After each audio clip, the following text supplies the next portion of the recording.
Izinkan aku membagikan kisah tentang Siti, seorang gadis berusia 11 tahun yang tinggal di sebuah desa kecil di Jawa Tengah.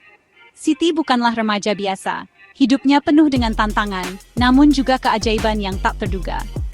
Di tengah hamparan sawah dan jalanan tanah desa, Siti tumbuh dengan semangat yang luar biasa, meski hidupnya jauh dari kata mudah. Setiap pagi sebelum matahari benar-benar terbit, Siti sudah bangun untuk membantu ibunya menyiapkan dan menjual gorengan di pinggir jalan desa. Sementara itu, ayahnya berangkat ke sawah, bekerja sebagai buruh tani, berjuang di bawah terik matahari demi sesuap nasi.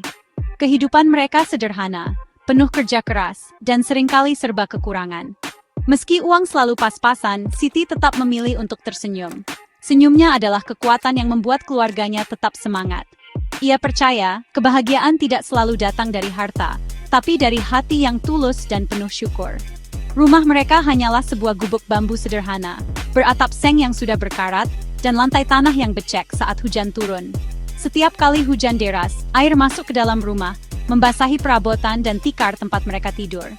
Namun, di balik segala keterbatasan itu, kehangatan keluarga selalu terasa.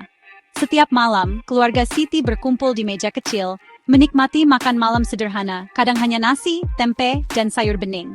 Tapi di meja itu, mereka saling berbagi cerita, tawa, dan harapan.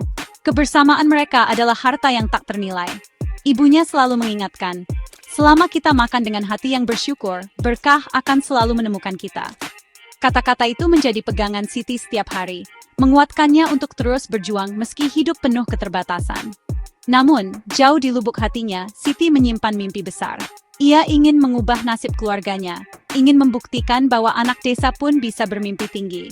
Siti sangat ingin melanjutkan sekolah menengah. Ia rajin belajar di sela-sela waktu membantu orang tua, meski seringkali harus belajar dengan lampu minyak, karena listrik di rumah mereka sering padam. Namun, biaya sekolah menjadi tantangan besar yang sulit diatasi. Banyak teman-teman Siti yang terpaksa putus sekolah karena orang tua mereka tidak mampu membayar biaya.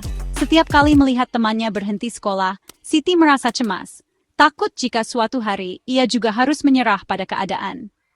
Suatu sore yang panas, saat Siti membantu ibunya di warung kecil mereka, datanglah seorang lelaki tua yang menjual tiket lotre.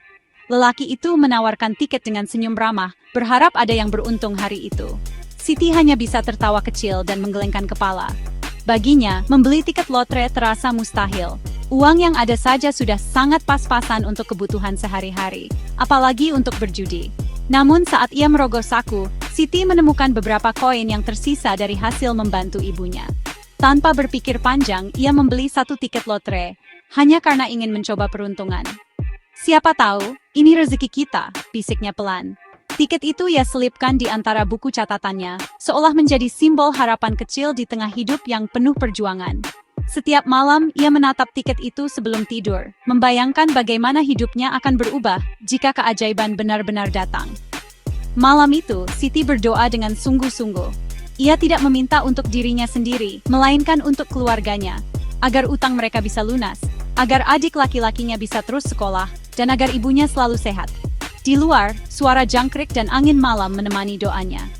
Minggu pagi pun tiba, desa mulai ramai dengan aktivitas warga. Di toko kecil di tengah desa, radio tua mengumumkan hasil undian lotre. Warga desa berkumpul menanti dengan penuh harap dan rasa penasaran. Suasana tegang, semua mata tertuju pada radio yang berderak pelan. Siti duduk di sudut ruangan, memegang tiketnya erat-erat. Jantungnya berdebar kencang, tangannya gemetar. Ia hampir tak berani berharap, tapi di dalam hatinya, ia tetap berdoa. Satu persatu, angka-angka disebutkan oleh suara parau dari radio. Siti memeriksa tiketnya, dan tiba-tiba semua angka cocok. Ia terdiam, tak percaya dengan apa yang dilihatnya. Air mata bahagia mengalir di pipinya.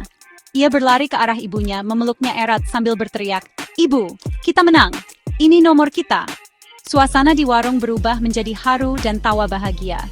Dengan hadiah 10 juta rupiah, keluarga Siti akhirnya bisa melunasi semua utang yang selama ini membebani mereka. Beban di pundak ayah dan ibunya terasa terangkat, dan untuk pertama kalinya mereka bisa bernapas lega. Ibunya membeli alat masak baru, sesuatu yang selama ini hanya bisa diimpikan. Dapur mereka kini lebih layak, dan memasak pun jadi lebih mudah dan menyenangkan. Sebagian uang disisihkan untuk tabungan pendidikan Siti dan adiknya. Kini, Siti bisa melanjutkan sekolah tanpa rasa takut akan putus di tengah jalan. Ia semakin semangat belajar, berharap suatu hari bisa membanggakan orang tuanya. Tak hanya untuk keluarganya, Siti juga menyumbangkan sebagian rezekinya untuk memperbaiki mushola desa. Ia ingin berbagi kebahagiaan dan berkah dengan tetangga dan teman-temannya. Bagi Siti, keajaiban ini bukan hanya milik keluarganya, tapi juga untuk seluruh desa. Ia dan keluarganya berbagi makanan dengan tetangga, membantu mereka yang membutuhkan, dan menebar kebaikan dimanapun mereka bisa. Kisah Siti adalah pengingat bagi kita semua, bahwa dalam hidup yang sederhana, keajaiban bisa datang kapan saja. Dengan rasa syukur, kesabaran, dan harapan, tidak ada yang mustahil. Semoga kisah ini menginspirasi kita untuk selalu percaya pada keajaiban, sekecil apapun harapan itu.